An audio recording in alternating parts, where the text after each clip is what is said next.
Salam Bapak Ibu dan selamat bertemu kembali di YouTube saya, Pendeta Rudolf Pasaribu Channel. Dengan dan lewat channel ini, saya komit untuk senantiasa menyebarkan pengajaran firman Tuhan karena saya percaya berlandaskan Yesaya pasal 55 ayat 11 bahwa firman Tuhan yang saya dan Bapak Ibu saudara-saudara semuanya juga ikut sebar lewat apapun, termasuk lewat khotbah ini, tidak akan kembali dengan sia-sia, tetapi akan bekerja sendiri lewat kuasa dan berkat urapan Roh Kudus.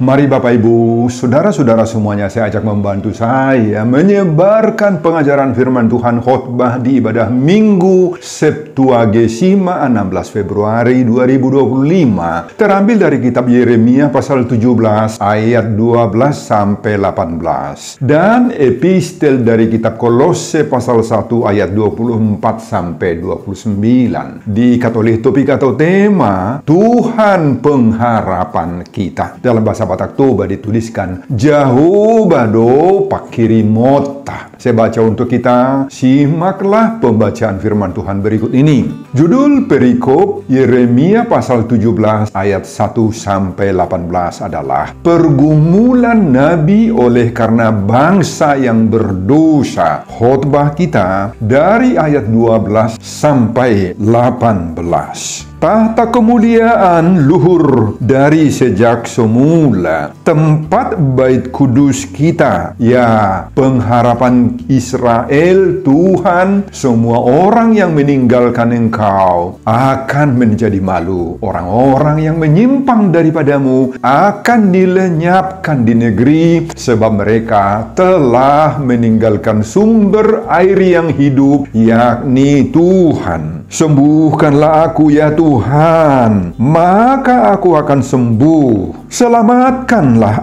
aku, maka aku akan selamat. Sebab Engkaulah kepujianku. Sesungguhnya mereka berkata kepadaku, di manakah firman Tuhan itu? Biarlah ia sampai. Namun tidak pernah aku mendesak kepadamu untuk mendatangkan malapetaka. Aku tidak mengingini hari bencana. Engkaulah yang mengetahui apa yang keluar dari bibirku. Semuanya terpampang di hadapan matamu. Janganlah engkau menjadi kedahsyatan bagiku. Engkaulah perlindunganku pada hari malapetaka. Biarlah orang-orang yang mengejar aku menjadi malu, tetapi janganlah aku ini menjadi malu. Biarlah mereka terkejut, tetapi janganlah aku ini terkejut. Buatlah hari malapetaka menimpa mereka dan hancurkan mereka dengan kehancuran berganda. Saudara, demikianlah nats khotbah kita di ibadah Minggu Septuagesima. Septuagesima artinya 70 hari sebelum kebangkitan Yesus, tanggal 16 Februari 2025. Diikat oleh topik Minggu Tuhan pengharapan kita, Jahobado Pakirimota. Saudara, lewat perikop khotbah ini, kita sedang berjumpa dengan Yeremia, seorang Nabi Allah yang senantiasa bersandar sepenuhnya kepada Tuhan saja. Pada saat Yeremia melayani di Israel Selatan yang disebut Yehuda, ada begitu banyaknya dosa-dosa, pelanggaran, dan ketidaktaatan bangsa itu kepada Tuhan. Beberapa kita lihat. Pada Yeremia pasal 4 ayat 22, di sana dituliskan, mereka pintar untuk berbuat jahat, tetapi untuk berbuat baik mereka tidak tahu. Dalam bahasa Batak Toba dituliskan, akan bisuk donasi dan membahen najat,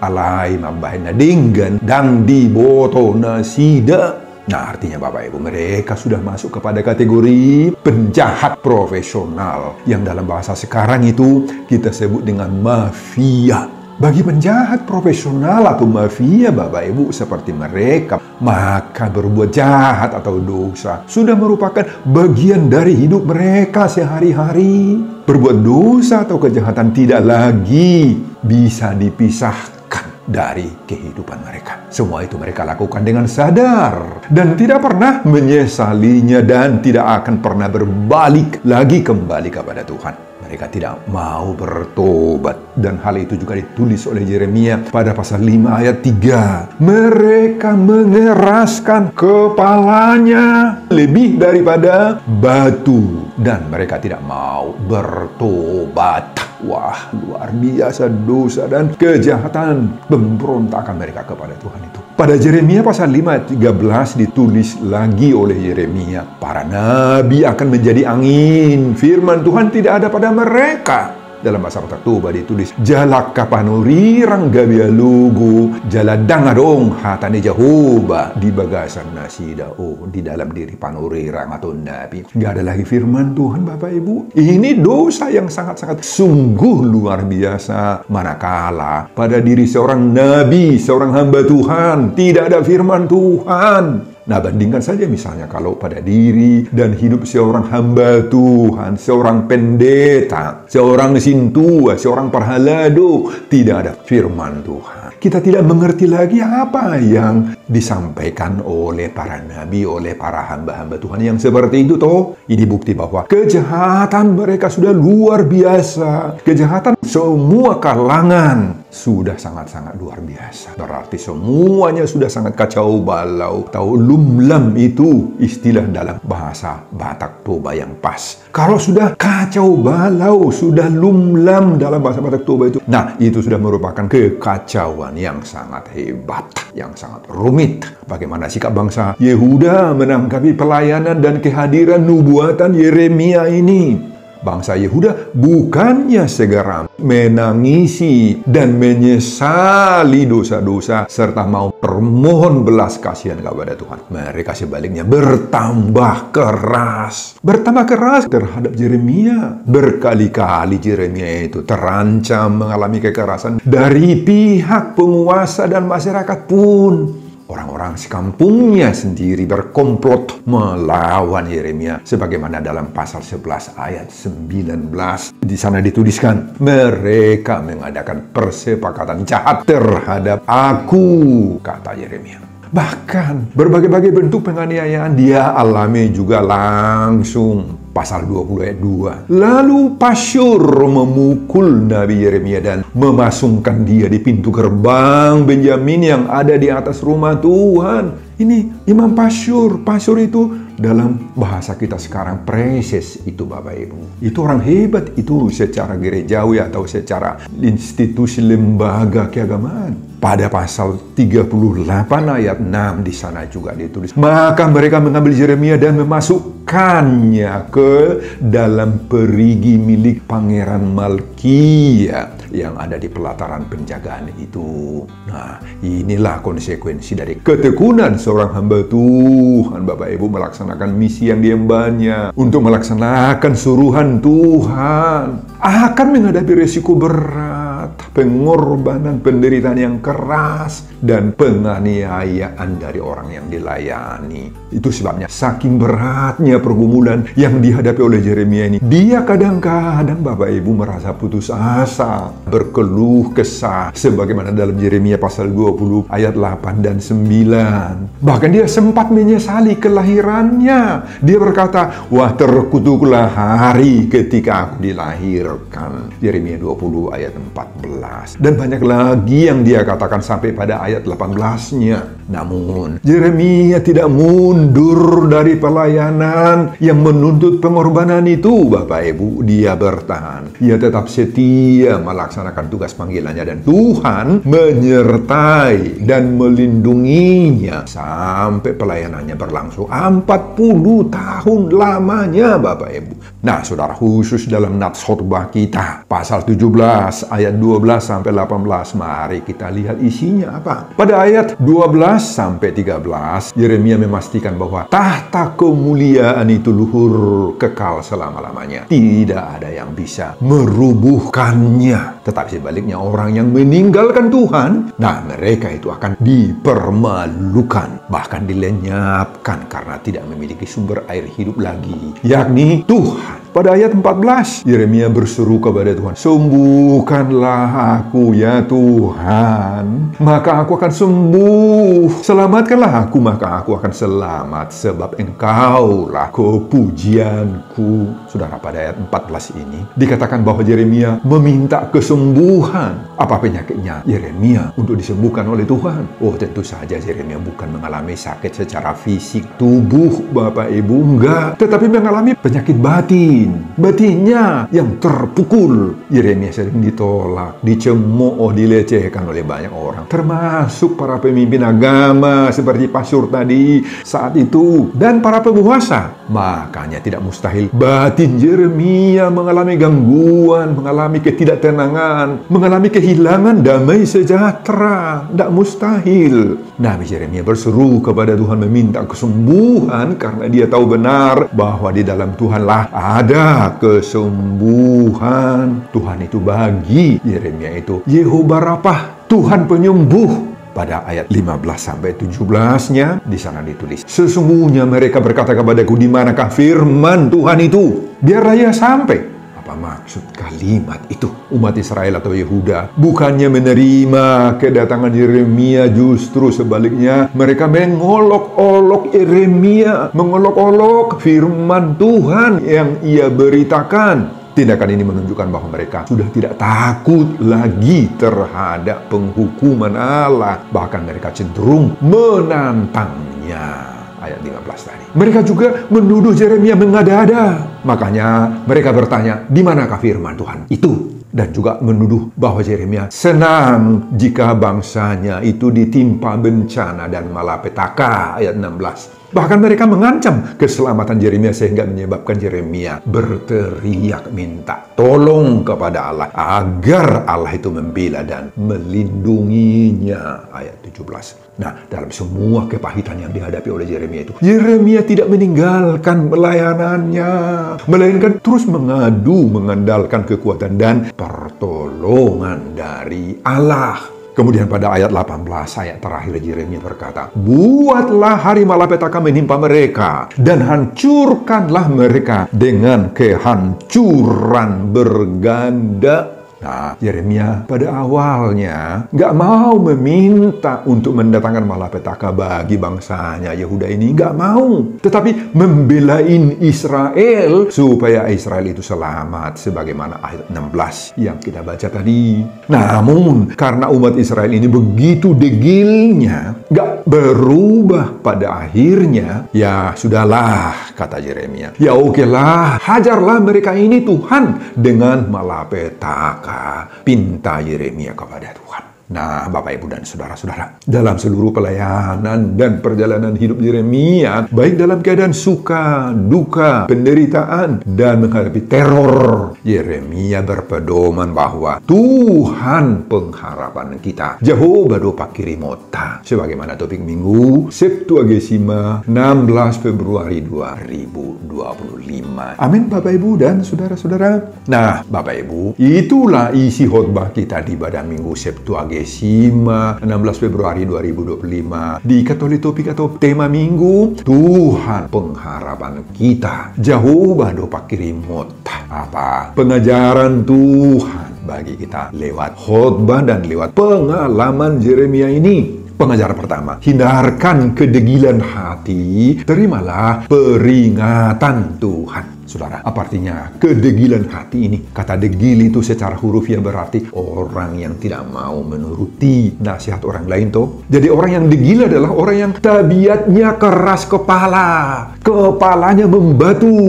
Orang yang degil adalah orang yang tidak bisa dinasihati, Bapak Ibu, nggak bisa dinasihati. Tidak mau menuruti nasihat orang atau menolak, bahkan melawan nasihat orang lain itu. Orang yang hatinya degil selalu merasa diri bagaimana? Merasa diri paling benar, paling hebat lagi. Sulit menerima masukan dan pendapat dari orang lain. Apalagi menerima firman Tuhan. Gak akan mau, Bapak Ibu. Saudara, seperti itulah gambaran hidup orang Yehuda saat menerima nubuatan Yeremia. Mereka tidak menerima dan sangat-sangat menolak sepenuhnya kedatangan Nabi Yeremia itu. Firman Tuhan yang dibawakan oleh Yeremia ditolak mentah-mentah. Mereka lebih suka mengikuti ilah-ilah atau Allah-Allah lain, dewa-dewa asing, dan meninggalkan Tuhan jadinya, Bapak Ibu. Dan bahkan tidak hanya sekedar menolak atau keras kepala terhadap Yeremia, justru lebih buruk lagi, yakni mereka berlaku kasar, berlaku keras, dan menganiaya Yeremia itu. Nah, Bapak Ibu dan saudara-saudara, bagaimana dengan kita sekarang? Apakah ada di antara kita yang seperti bangsa Israel ini, Bapak Ibu, berhati degil, berhati keras kepala seperti batu,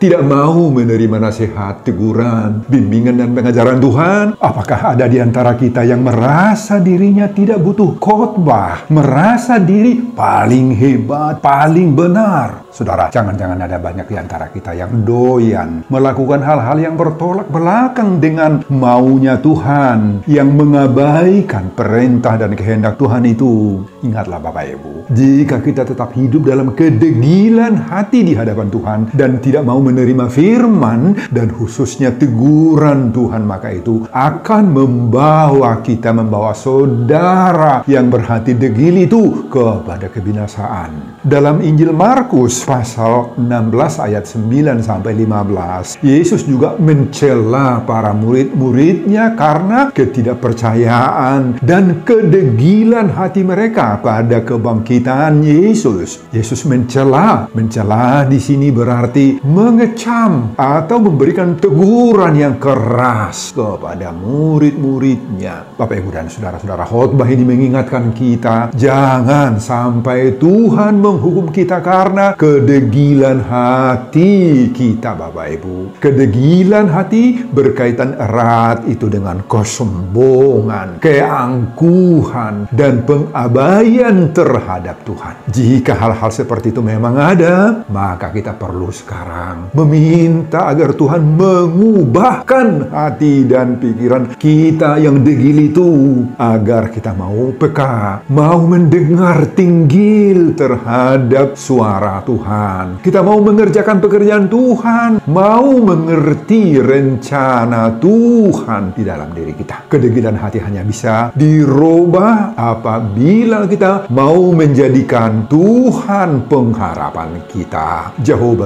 Pakirimota, sebagaimana topik Minggu Septuagesima 16 Februari 2025. Amin, Bapak Ibu dan saudara-saudara. Pengajaran kedua, teruskan melayani Tuhan meski dihadang oleh berbagai teror. Siaplah menanggung segala resiko iman. Saudara, perlu kita sadari bahwa kepada orang yang diutus Tuhan untuk menyampaikan kebenaran akan selalu mengalami berbagai-bagai kesulitan dan pengorbanan berat. Kita sering sekali diizinkan Tuhan menghadapi pergumulan dan tantangan-tantangan hidup yang berat seperti itu. Nah, bagaimana kita menghadapinya, Bapak Ibu? Sadarlah, di saat semua itu terjadi, Tuhan sedang membentuk, sedang menempa, melatih diri kita. Makanya jangan putus asa. Jangan menjauh dari Tuhan. Siaplah menanggung segala risiko iman, risiko dari pelayanan. Jangan bersungut-sungut mau menggerutu kepada Tuhan. Jangan. Apalagi jangan mencari-cari kekuatan magic, kekuatan di luar Allah, kekuatan jimat-jimat, bahkan dari dukun-dukun. Andalkan sepenuhnya Tuhan dalam segala permasalahan hidupmu. Dalam keadaan seperti itu, Tuhan sedang melatih imanmu. Maka jangan pernah meragukan berkat-berkat Tuhan, janji-janji Tuhan yang pasti digenapi pada waktunya Tuhan. Memilih bersama Tuhan, mengandalkan Tuhan, maka itu akan mendatangkan berkat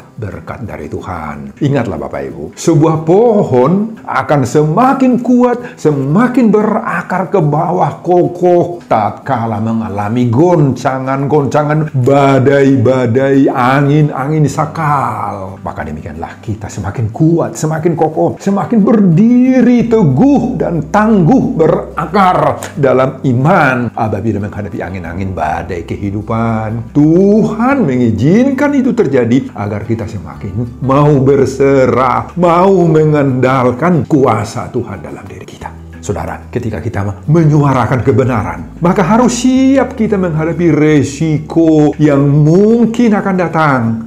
Sebab kedegilan hati manusia yang kita layani banyak sekali, dan itu selalu akan mengancam diri kita. Tetapi percaya dan kuatkanlah hatimu dalam hal itu. Inilah yang membuat Nabi Yeremia merasa sakit pada saat itu, karena maksud hatinya baik, tetapi ditanggapi buruk oleh jemaat yang dilayaninya. Yeremia menderita sakit. Saudara, kita juga bisa terancam menjadi sakit, Bapak Ibu, seperti Yeremia ini. Ketika kita dilecehkan, disepelekan, diabaikan, sehingga kita menjadi sakit hati, kita menjadi kehilangan damai sejahtera. Bahkan timbul juga kadang-kadang emosi. Kesetiaan kita melayani Tuhan itu bisa menjadi lemah. Nah, Bapak Ibu dan saudara-saudara, firman Tuhan dalam khotbah ini sekarang mengingatkan kita semua, baik para hamba-hamba Tuhan, pemangku jabatan gerejawi maupun jemaat biasa, agar semua kita bersikap seperti Yeremia yang setia dalam pelayanannya, sekalipun nyawa kita menjadi taruhannya. Sikap Yeremia ini mendorong dan menyemangati kita semua, Bapak Ibu. Ketika perbuatan baik kita itu diresponi orang secara negatif, dan bahkan dihadang lagi dengan berbagai-bagai teror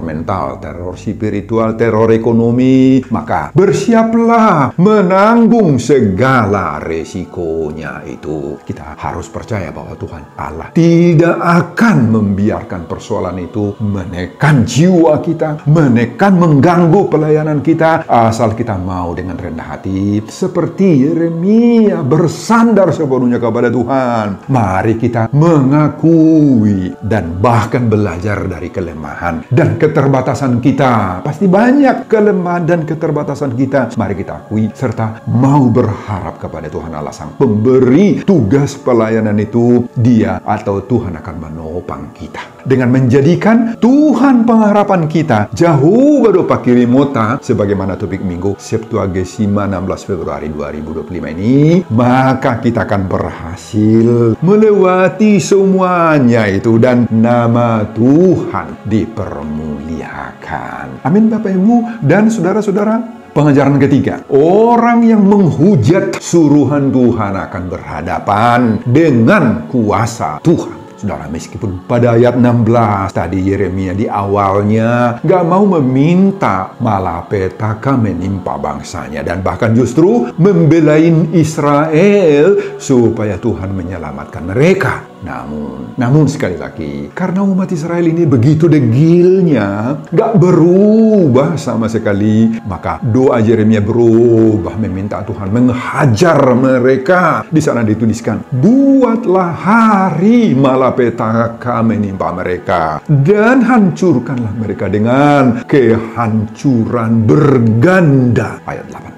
Nah, Bapak Ibu, dalam hati Yeremia sekarang timbul pikiran, ya sudahlah Tuhan, berilah mereka malapetaka. Atau dengan kata lain, ya okelah Tuhan, hajarlah mereka itu dengan malapetaka. Itulah permintaan Yeremia kepada Tuhan sekarang. Nah, ini berarti Yeremia sekarang menyerahkan musuh-musuhnya, yakni orang-orang yang tidak mendukungnya, bahkan yang menyakiti hatinya itu, mereka diserahkan oleh Yeremia kepada Tuhan. Nah, jika saat ini Yeremia tidak memiliki kuasa dan kekuatan menghadapi musuh-musuh yang merusak pelayanannya itu, dia tidak stres, dia pasrah saja kepada Tuhan. Di saat-saat seperti itulah Yeremia menyerahkan musuh-musuh itu ke tangan Tuhan. Apa artinya itu? Orang yang menghujat suruhan Tuhan akan berhadapan langsung dengan Tuhan. Orang yang memusuhi pembawa kebenaran, mereka akan berhadapan langsung dengan tindakan Tuhan, berhadapan dengan amarah dan kutukan Tuhan. Nah, Bapak Ibu dan saudara-saudara, khotbah ini mengingatkan kita sekarang, jangan pernah menghujat para suruhan Tuhan, para pembawa kebenaran, para hamba-hamba Tuhan. Jangan. Mungkin saja para pembawa kebenaran ini, yakni suruhan-suruhan Tuhan ini, tidak banyak ngomong, tidak ingin banyak berdebat, bersoal jawab, atau berusaha membela diri. Oh, nggak banyak seperti itu. Nah, kalau ada hamba-hamba Tuhan yang seperti itu, duanya itu urusan dia, memang urusan dia. Tetapi artinya Tuhan akan berhadapan langsung dengan pelawan-pelawan kebenaran. Orang-orang yang degil, yang keras kepala, yang hati dan rohaninya membatu itu Tuhan sendirilah lawan beratnya. Makanya Bapak Ibu, si degil, si keras kepala, si pemilik hati membatu itu, khotbah ini mendorong, mengajak mereka, bersuara kepada mereka, bertobatlah kamu segera. Jangan sampai Tuhan menimpakan kamu kehancuran berganda. Sekali lagi, jangan sampai Tuhan menimpakan kamu kehancuran berganda. Oleh karena itu, sepanjang masih bisa kamu bantulah para pembawa kebenaran itu, bantulah para hamba-hamba Tuhan itu. Jangan sakiti hatinya, jangan merusak pelayanannya. Jika kamu membantu mereka, maka Tuhanlah yang juga memberkati kamu. Amin Bapak Ibu. Marilah kita semua menjadikan Tuhan pengharapan kita. Jauh bado pakiri mota, sebagaimana topik Minggu Septuagesima 16 Februari 2025. Maka kita akan diberkati dalam semua hal. Meski harus menghadapi berbagai-bagai tantangan dan pergumulan hidup, tetapi kita akan berhasil melewati semuanya dan nama Tuhan dipermuliakan. Sebelum saya mengakhiri khotbah ini, kembali saya mengajak Bapak Ibu dan saudara-saudara untuk membantu saya menyebarkan pengajaran firman Tuhan khotbah di ibadah Minggu Septuagesima 16 Februari 2025 dari kitab Yeremia pasal 17 ayat 12 sampai 18. Ini agar semakin banyak orang percaya yang menjadikan Tuhan pengharapan kita. Jauh bado pakiri mota termotivasi lewat khotbah ini. Simak juga video-video khotbah saya yang lain agar Bapak Ibu dan saudara-saudara memiliki sentuhan dan pemahaman rohani yang semakin diperkaya. Buka di YouTube saya, Pendeta Rudolf H. Pasaribu Channel. Selamat mengikuti ibadah Minggu Septuagesima 16 Februari 2025 buat kita semuanya. Tuhan Yesus memberkati kita. Salam Horas. Amin. Bapa, terima kasih untuk firman-Mu yang dibawakan oleh Yeremia kepada kami saat ini. Oh Tuhan, seperti Yeremia, ada banyak tantangan-tantangan dan pergumulan yang dihadapi oleh para hamba-hamba atau suruhan-suruhan-Mu, orang-orang yang membawa kebenaran. Dan seperti orang Israel juga, ada banyak orang di antara jemaat-Mu yang tidak suka mendengar firman, yang degil hatinya, yang tidak mau dikoreksi, ditegur. Oh, semuanya kami datang ke Tuhan, robahlah hidup kami, jadikanlah kami menjadi jemaat yang baik, jadikanlah kami menjadi perhalado atau para hamba-hamba Tuhan pembawa berita kebenaran, mampu menghadapi segala bentuk tantangan dan pergumulan. Berkatilah pelayanan para hamba-hamba, berkati hamba-Mu dalam mempersiapkan khotbah-khotbah berikutnya semuanya untuk pujian kehormatan bagi Tuhan. Amin.